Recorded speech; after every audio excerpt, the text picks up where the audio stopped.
Victoire, de commencer cette semaine de live. Donc qui se termine, enfin voilà, toute une semaine qui va se terminer le 15 octobre, qui est la journée mondiale du deuil périnatal. Donc toi, Victoire, tu es bénévole pour Agapa, tu es avocat et donc tu réponds à toutes les questions d'ordre juridique de notre communauté tout au long de l'année et tu as déjà animé plusieurs lives sur justement les questions juridiques. Donc merci beaucoup de t'être rendu disponible une fois encore.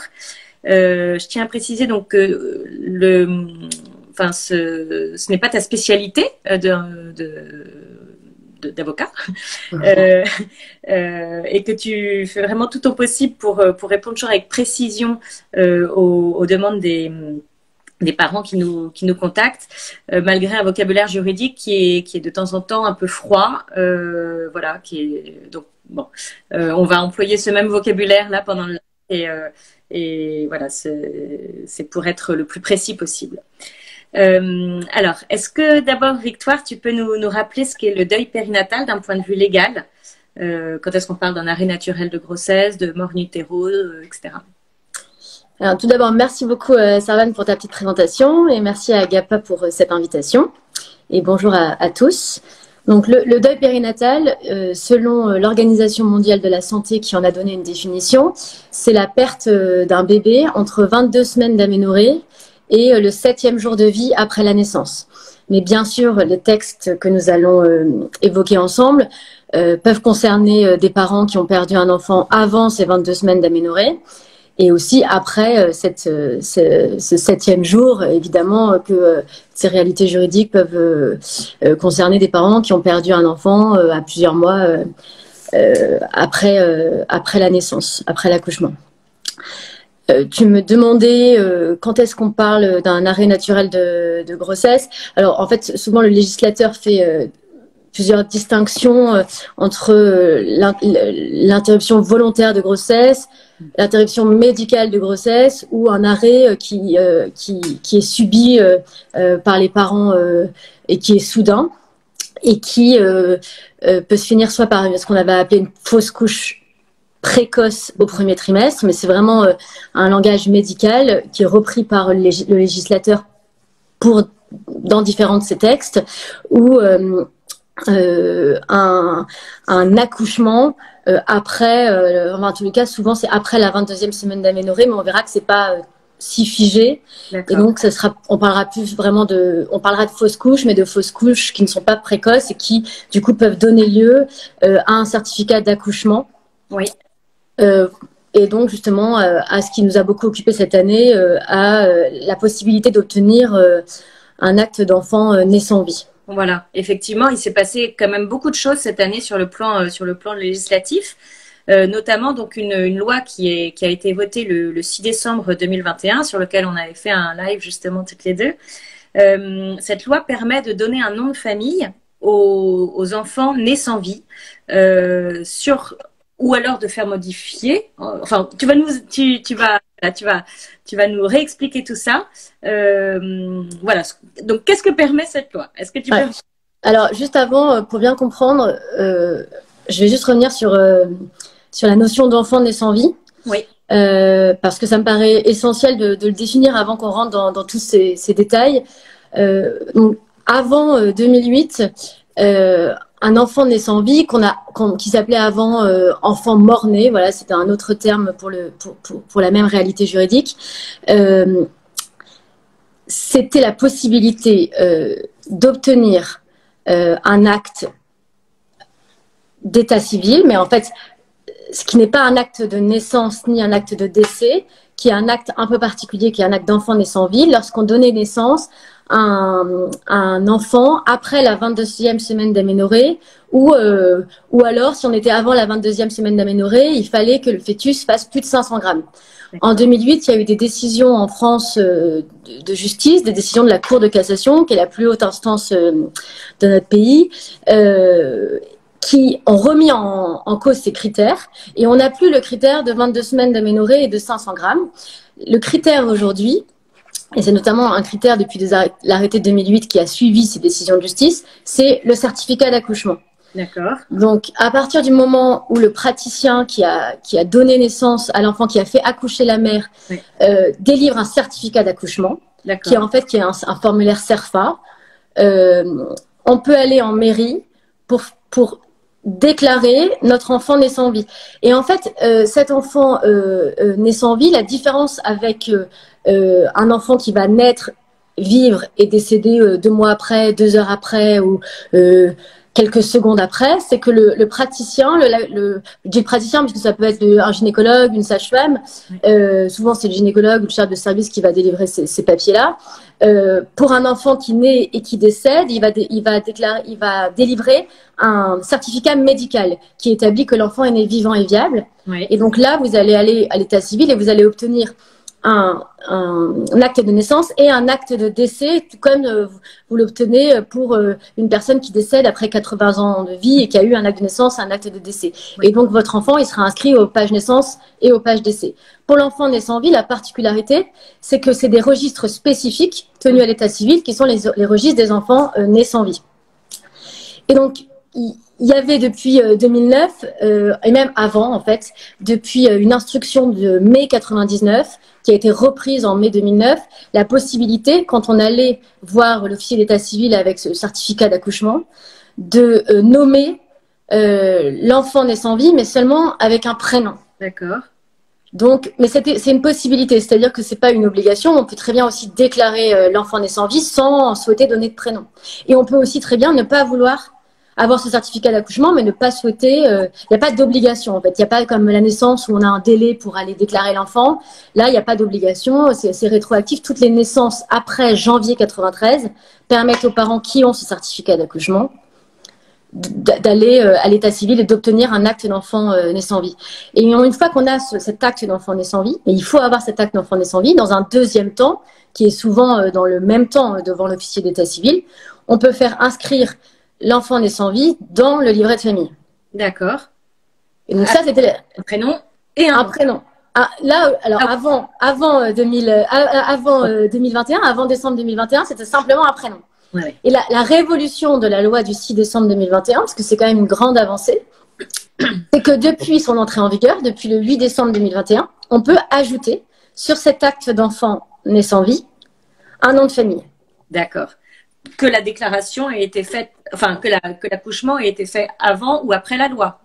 Voilà, alors c'était tout le problème, c'est que la loi n'a rien précisé et donc elle s'appliquait immédiatement. En revanche, le garde des Sceaux qui avait répondu dans l'hémicycle, enfin à l'Assemblée nationale à ces questions, avait bien dit que cette loi, elle donnait ce droit-là aux parents qui avaient accouché avant et après la loi. À partir du 8 décembre 2021, puisque la loi elle est rentrée en vigueur 2 jours après sa promulgation, donc à partir du 8 décembre, on pouvait aller en mairie et normalement demander pour un accouchement avant, si on l'avait jamais fait, un acte d'enfant né sans vie, avec le prénom et le nom, en indiquant le prénom et le nom, et ensuite faire inscrire dans le livret de famille.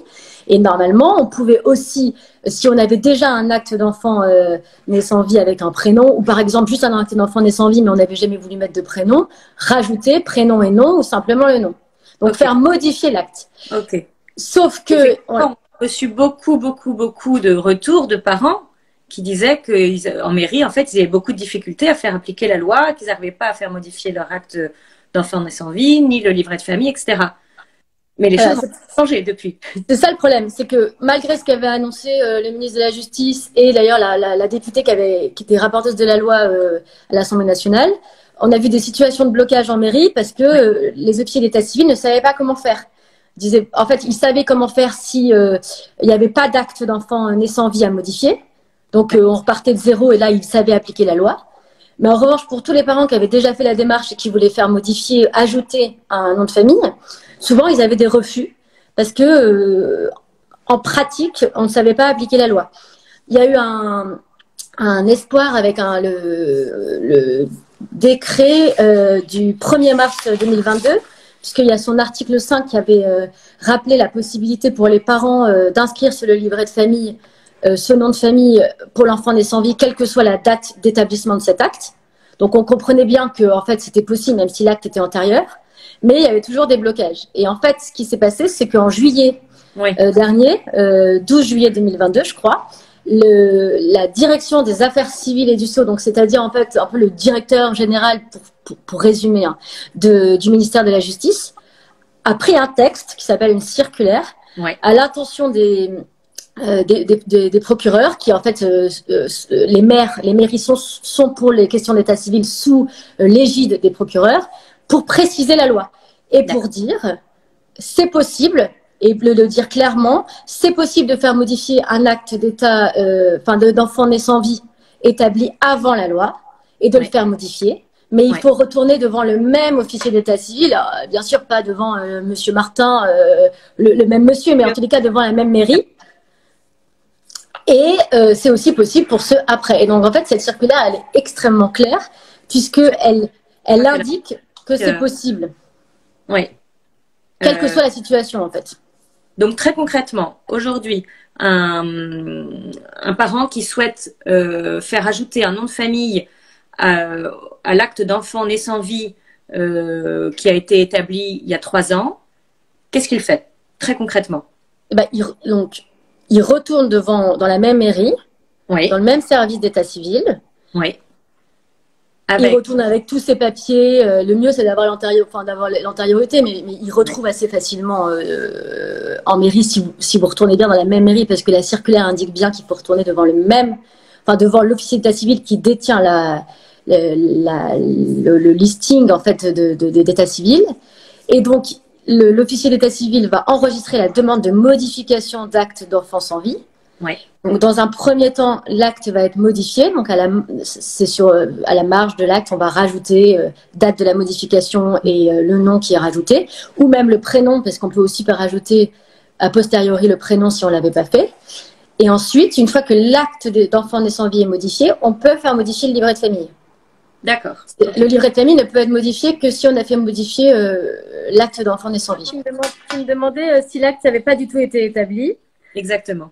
On peut aller en mairie et faire la demande à condition que la naissance, l'accouchement soit postérieur à janvier 93. D'accord.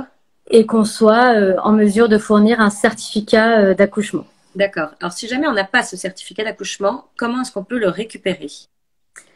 Alors, si tu n'as pas le certificat d'accouchement, il faut faire la demande auprès du médecin ou du service où a eu lieu l'accouchement.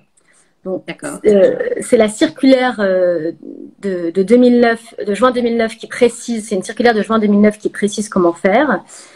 Et donc, ce n'est pas nécessaire que ce soit le même praticien qui établit ce certificat d'accouchement, c'est-à-dire pas d'inquiétude si la personne qui a réalisé l'accouchement, si le médecin est à la retraite ou est parti ou est décédé. En revanche, c'est l'hôpital qui détient le dossier médical, qui doit le garder pendant 30 ans, je crois, si je ne me trompe pas, qui, au regard de ce dossier médical, va délivrer ou non le certificat d'accouchement, selon les critères qui sont établis dans la circulaire. Donc, ça veut dire l'existence d'un fœtus lors de l'accouchement, le nombre de semaines d'aménorrhée qui peut être plus ou moins pris en compte, même si on voit que le critère de 22 semaines n'est plus celui qui est retenu. Et donc, on a vu chez Agapa des parents qui ont réussi à obtenir ce certificat d'accouchement en écrivant à l'hôpital. Malgré les accouchements en 95 ou 96, on a eu des retours. Et donc, ça, c'est vrai que c'est une vraie satisfaction de voir que c'est possible, même plusieurs années après. Est-ce que la mairie peut encore refuser ou depuis la circulaire, il n'y a vraiment plus aucune raison que la mairie fasse des difficultés?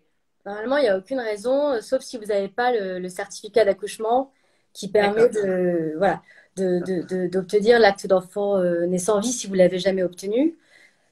Il n'y a pas de raison qu'il y ait un refus. Sinon, après, il faut vraiment s'adresser au maire. C'est ce qu'on conseille, nous, chez Agapa, dans un premier temps, c'est d'écrire au maire.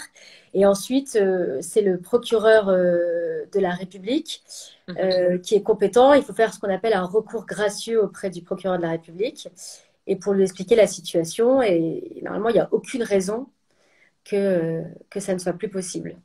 D'accord. Là, je vois qu'on a une question. Peut-on demander un certificat d'accouchement au premier trimestre de la grossesse? Et ben en fait, là, c'est le praticien qui va décider, puisqu'on a vu que on n'a plus ce critère des 22 semaines d'aménorrhée ou des 500 grammes. Ce qui compte vraiment, c'est l'accouchement. Ce que je comprends en fait des textes, c'est l'accouchement par voie basse pour différencier des situations, bon pardon c'est un peu difficile, mais des situations de fausses couches qu'on appelle précoces ou des curetages par exemple. Ouais. Donc c'est vraiment un accouchement. Et après il y a certains critères qui sont établis par le corps médical, notamment qu'il y a un corps formé. Enfin, en tous les cas, les textes parlent d'amas de cellules. Enfin, voilà, c'est des réalités un peu froides et que je trouve un peu difficiles à évoquer, mais c'est possible au premier trimestre si le praticien considère qu'il y a eu accouchement. Alors, premier trimestre, ça dépend si on parle en semaine d'aménorrhée. On a vu chez Agapa des parents qui avaient des certificats d'accouchement à 15 semaines d'aménorrhée. C'est une des situations les plus avec un certificat d'accouchement délivré le plus tôt dans la grossesse qu'on ait observé, mais j'imagine qu'il y a des réalités différentes. Et c'est vraiment à l'appréciation du médecin accoucheur ou, voilà, donc, ou de la sage-femme. D'accord, d'accord. Alors, on a eu aussi beaucoup de questions par rapport au livret de famille. Où la mention du nom de famille va-t-elle apparaître? Alors, en fait, il y a deux cas. Il y a le cas où la famille a déjà un livret de famille qui avait été délivré avant les nouveaux textes relatifs au livret de famille. Donc, en fait, c'est un arrêté qui est assez récent, qui date, si je ne me trompe pas, de mai 2022, où en fait, il y a eu des nouveaux livrets de famille qui ont été édictés. Et donc, dans ces nouveaux livrets de famille, qui sont maintenant les nouveaux livrets de famille qui vont être proposés aux nouvelles familles, c'est-à-dire aux couples qui se marient et qui ont besoin d'un livret de famille, ou aux parents qui deviennent parents pour la première fois et qui peuvent se voir délivrer à cette occasion un livret de famille. Et dans ces nouveaux livrets de famille, entre les pages 13 et 20, il y a les naissances intervenues dans la famille. Et parmi ces naissances, en fait, ce qui compte, c'est le rang d'accouchement. Donc, en fait, on peut avoir en premier une naissance d'un enfant et puis en deuxième, l'enfant naît sans vie. Et c'est tout. Ce qui compte, c'est l'ordre d'accouchement, en fait. Alors que dans les anciens livrets de famille, les enfants nés sans vie sont indiqués aux pages décès. D'accord. Et donc, dans ces livrets de famille, il y a la date de l'accouchement avec le prénom et le nom si ça a été fait par les parents. Et c'est la même chose pour les nouveaux livrets de famille. Il y a la date d'accouchement avec le prénom et le nom. Sauf que, effectivement, les parents nous disent que c'est plus facile, ça serait plus facile d'avoir tous les enfants quand il y a une fratrie aux mêmes pages. Ouais. Voilà, ce qu'on comprend bien, mais en tous les cas, quand on s'est vu délivrer un livret de famille avant, il n'y a pas cette possibilité d'avoir les enfants dans les mêmes pages. Et ce que je comprends en plus, c'est qu'ils vont d'abord écouler les stocks des livrets de famille restants avant de délivrer les nouveaux livrets de famille. Ok. Et donc, pour faire modifier le livret de famille, il faut avant avoir fait modifier l'acte d'enfant né sans vie. Exactement. Il faut avoir fait modifier l'acte pour pouvoir faire modifier le livret de famille, tout comme lorsque vous avez un certificat, un acte de naissance et ensuite un acte de décès. Il faut d'abord, pour avoir le livret de famille, se faire délivrer l'acte de naissance. Et puis, pour que le décès d'une personne soit indiqué au livret de famille, il faut que l'acte de décès soit délivré. Ok. Là, on a une autre question. Peut-on établir un acte, que faire lorsque l'accouchement s'est déroulé à l'étranger? Est-ce qu'on peut... Alors, en fait, il y a un service, si je ne me trompe pas, il y a un service je crois que c'est à Nantes, mais peut-être que je dis une bêtise. Je suis un peu prise de court par la question, mais en tous les cas, il y a un service qui recense les naissances, en tous les cas, il y a un service d'état civil pour les naissances qui ont eu lieu à l'étranger. Si jamais il y a des difficultés. Et puis après, auprès des consulats, quand on déclare la naissance, c'est la même chose en fait. C'est le droit français qui s'applique à partir du moment où l'enfant est français en fait. Donc où la naissance, où il y a un des deux parents qui est français, c'est les règles qui sont édictées dans la loi du 6 décembre 2021 et ensuite dans les différents arrêtés et dans la circulaire qui s'appliquent. D'accord, d'accord. Mais s'il y a des questions plus particulières sur les naissances à l'étranger, n'hésitez pas à nous les envoyer parce que En fait, il y a quand même un service de l'état civil pour les naissances de Français nés à l'étranger qui permet de recenser ces demandes et on pourra y répondre au cas par cas. D'accord. Ok. Oui, Nantes. Voilà, quelqu'un nous dit oui, c'est à Nantes. Alors, on a aussi beaucoup de questions qui nous arrivent concernant les droits au congé maternité. Quelles sont les règles qui s'appliquent en cas d'essai enfin, pendant la grossesse? Alors, bon, il y a plusieurs cas. Soit l'enfant est né vivant, viable, on a le certificat médical et donc on a un acte de naissance et un acte de décès. Et donc là, c'est les règles classiques du congé maternité, c'est-à-dire que même si bon, désolé, hein, c'est pour ça que je dis que le droit est assez froid. Hein, le législateur ne prend pas les situations de chacun, mais il s'adresse vraiment au plus grand nombre. Mais c'est comme un congé maternité classique, mais évidemment, le bébé n'est pas là, mais en tous les cas, c'est les mêmes droits. Euh, donc, juridiquement, la réalité est la même. Pour le cas des enfants nés sans vie, Oui. là, les CAF, et c'est un peu les seuls, puisqu'on a vu que le législateur, pour l'établissement de l'acte d'enfant sans vie et pour l'accouchement, ne retient plus ces critères-là. Les CAF, elles, ont gardé le critère de 22 semaines d'aménorrhée ou le 500 grammes, le poids du fœtus. Donc, ces deux critères qui sont ceux de l'Organisation mondiale de la santé. Et donc, dans ces cas-là, il faut démontrer, mais en fait, il n'y a pas tellement besoin de démontrer quoi que ce soit dans le cas des semaines, puisque vous avez enregistré au premier trimestre, vous avez déclaré la grossesse, donc la CAF sait à partir de quand vous êtes enceinte, et donc quand l'accouchement a lieu, elle sait si on a dépassé ou pas les 22 semaines d'aménorrhée, donc c'est assez automatique. En revanche, si on est en dessous de 22 semaines d'aménorrhée, mais qu'on a un certificat du médecin qui indique que le fœtus fait plus de 500 grammes, il faut envoyer cette preuve à la CAF pour déclencher les droits au congé maternité. D'accord. Et donc, si on est à 21 semaines d'aménorrhée et 6 jours et un poids du fœtus qui est inférieur à 500 grammes, on n'aura pas le droit au congé maternité. On aura le droit de se faire arrêter par son médecin, mais en fait, c'est le coup près, il est très froid. Et donc, c'est à un jour près, ou à 1 gramme près, c'est pas possible. D'accord. Et concernant les prestations sociales, par exemple, il y a des allocations pour enfants décédés. Est-ce que c'est régi disposition? Ouais, alors exactement ça, en fait, c'est la CAF va regarder, souvent c'est les 22 semaines d'aménorrhée qui sont retenues. Ou alors, dans certains cas, notamment pour la prime de naissance, parce qu'on y a des conditions de ressources et on peut toucher la prime de naissance. Je crois que ce qui compte, c'est en nombre de mois. Donc, je voudrais pas dire de bêtises, mais je crois que c'est la première semaine qui suit le 5e mois pour avoir la prime de naissance. En fait, à chaque fois, il y a différents critères qui sont souvent les critères de la durée de la grossesse, sauf pour le congé maternité où le poids du fœtus peut être pris en compte. Et donc là, en fait, effectivement, on a des cas chez Agapa où des parents nous disent, bah, en fait, j'étais j'étais dans le cours de la 20e semaine ou de la 22e semaine selon les cas. Et en fait, si elle n'est pas révolue, bah, la CAF ne donne pas droit à tel ou tel droit. Pareil pour la prime enfin la prime l'aide après le décès d'un enfant. Dans certains cas, à 24 heures près, on n'a pas la possibilité d'avoir cette aide ou cette prestation. Oui, oui, oui. Et je tiens à préciser qu'en fait, on a pas mal de questions concernant.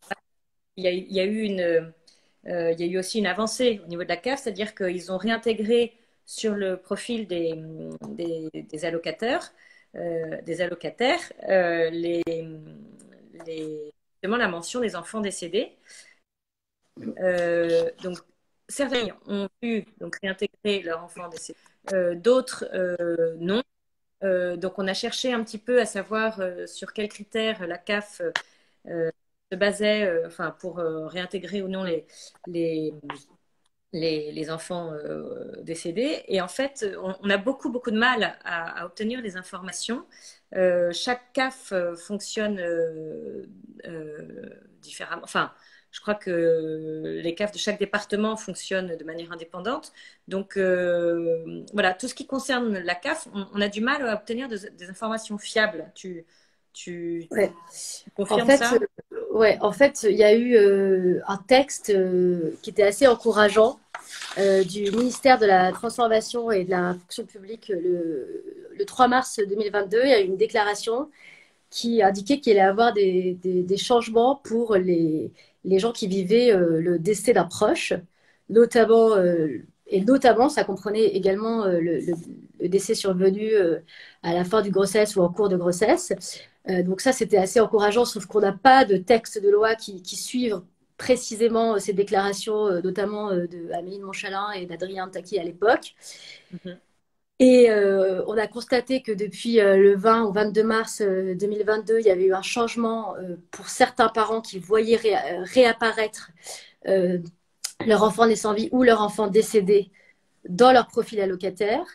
Mais en fait, dès lors qu'il y a eu, par exemple, un divorce, donc c'est-à-dire un changement administratif ou un changement de département, et qu'on a changé de CAF, le système informatif de la CAF est dans la possibilité, pour l'instant, d'intégrer ces enfants décédés ou nés sans vie dans le profil de l'allocataire, parce qu'en fait, ça bloque informatiquement. C'est ce qu'on comprend des déclarations qui avaient été faites et de ce qu'a pu nous dire la CAF.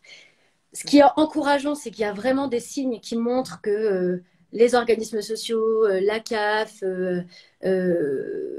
mais aussi non, il va y avoir des espaces santé pour chacun. Enfin voilà, qu'on va avoir une vraie antériorité et qu'on va garder en mémoire ces naissances si on le souhaite, en tous les cas. Mais c'est pas parfait encore.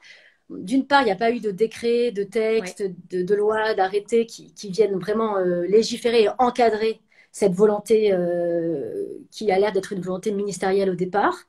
Bien sûr, sous le lobby d'associations qui ont œuvré. Et donc, il y a encore des incompréhensions, des choses très, très difficiles à vivre, des indélicatesses. Enfin, et voilà, donc je trouve que c'est encourageant. Et en même temps, ça va pas assez vite parce que on sait que c'est possible pour certains et pas pour d'autres, que parfois on comprend pas pourquoi ça apparaît ou ça disparaît. Et c'est vrai qu'on se disait que ça serait pas mal qu'on interroge la CAF sur ces sujets-là et sur ce qui peut être mis en place ou pas de façon concrète.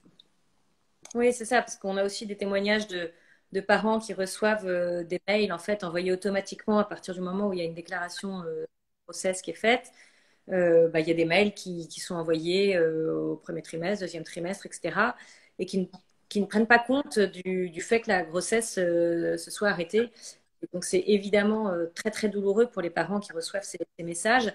Donc voilà, voilà, on s'est dit effectivement chez Agapa que on allait essayer de faire bouger un petit peu les lignes sur ce sujet-là. Donc, on vous tiendra au courant. Tu nous aideras, Victoire, à Je rédiger pense qu'il faut écrire le effectivement, courrier pour. d'écrire au conseil d'administration de la CAF pour faire bouger les choses. Ouais, ouais, ouais. Voilà, je vais vérifier si on a d'autres questions. Je voulais juste Oui, te préciser ce que tout à l'heure je disais prime de naissance. J'ai retrouvé le texte. Donc la prime de naissance, il faut que l'accouchement ait eu lieu après le cinquième, enfin après le premier jour du mois civil suivant le cinquième mois de grossesse. C'est à peu près vers 23 semaines d'aménorrhée, mais voilà, c'est pas très facile à calculer. C'est le premier jour du mois civil suivant le cinquième mois de grossesse. Donc ouais, donc pour la prime, c'est ce délai-là. Pour le congé maternité, c'est 22 semaines d'aménorrhée ou alors c'est le poids. Enfin, voilà, il y a vraiment pour le versement de l'aide après le décès d'un enfant né sans vie, c'est la 20e semaine. Enfin voilà, il y a plein de délais différents. Il faut bien regarder sur le site de la CAF. Pour le coup, c'est bien expliqué. Et pour le oui, coup aussi, il n'y a pas de souplesse à un jour près, quoi. ouais, d'accord. Là, je vois une question à laquelle, enfin, qui concerne les livrets de famille. Donc, une personne nous demande, nous attendons notre livret de famille pour nos enfants nés sans vie. Si nous recevons un ancien livret, pouvons-nous après faire une demande pour un nouveau livret, de manière à ce que nos enfants apparaissent dans les mêmes pages? Je pense que ça se tente, surtout si le livret de famille est reçu après l'arrêté qui au printemps a établi la nouvelle forme du livret de famille. Je pense que la demande, elle peut être reçue. Il faut écrire au service d'état civil ou au maire en expliquant la situation et en expliquant que ça relève, que ça va rien changer juridiquement. En fait, souvent, en fait, les administrations, elles ont peur de est-ce que ça va donner d'autres droits? Est-ce que juridiquement, je change quelque chose? Il faut bien expliquer que c'est peut-être de l'ordre du symbole, mais que c'est très important, notamment pour faire le deuil et puis pour l'existence de la famille après, quoi. Ouais, ouais. Bah écoute, enfin, je crois on a abordé toutes les questions qu'on souhaitait aborder dans ce live. Est-ce qu'il y a des choses que tu veux préciser enfin, ou tu es OK pour... Non, merci beaucoup pour cette invitation. J'espère qu'on arrivera quand même à retracer ce qu'on s'est dit malgré les petites coupures de Wi-Fi. Et n'hésitez pas à écrire à Agapa, à poser toutes vos questions. Il n'y a aucune question qui est, qui est insensée ou idiote, où il y a toujours des réponses. Et même s'il n'y en a pas, il y a toujours d'autres questions ou des solutions qui peuvent venir en esquisse. Donc c'est vrai que Agapa est toujours content de pouvoir aider les parents en difficulté, surtout sur ces questions juridiques qui sont parfois pas très faciles à démêler. Et j'espère vraiment que dans les prochains mois, et je pense que cette circulaire, elle a débloqué pas mal de choses. Il y a eu énormément de changements en quelques mois, donc c'est de bon augure pour la suite. Il se passe des choses et c'est effectivement très encourageant pour la reconnaissance du deuil périnatal au niveau de la société. Mm. En tout cas, une métier en charge. Écoute, Victoire, je te remercie beaucoup d'avoir répondu à toutes nos questions. On se retrouve, moi je vous retrouve demain pour un autre live. Ce sera le témoignage d'un couple qui a vécu 2 arrêts naturels de grossesse, voilà, qui viendra témoigner. Donc un grand merci à tous ceux et toutes celles qui se sont connectés ce soir. Le live est bien sûr en replay, il est disponible sur le compte Agapa. Et puis voilà, si vous avez d'autres questions, n'hésitez pas à nous les envoyer. Merci beaucoup. Au revoir. Un grand merci. Au revoir, Savane. Au revoir à tous.